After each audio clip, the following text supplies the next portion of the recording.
One of Koons' largest and most complex sculptures, Play-Doh, looks like a haphazard arrangement of huge pieces of Play-Doh. In reality, it consists of 27 pieces of aluminum that lock together. The sections, which required extensive engineering, are held together only by gravity. The view of the Play-Doh is nostalgic, evoking its smell and tactile appeal. In this way, Koons emphasizes the passage of time and draws attention to the cycle of birth, growth, and the human impulse to create. Many of us made our first Play-Doh sculptures. Thus, this work by one of the world's best-known sculptors, who finds himself back at square one, contains a humorous and self-referential element.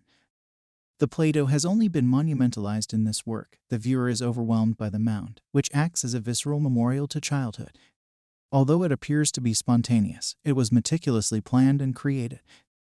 The work appears to have been shaped by human hands as it features the imprints of enormous fingers. It was actually created by a fabrication process undertaken by Jeff Koons' staff. Play-Doh was first shown in Koons' 2014 exhibition at the Whitney Museum in New York.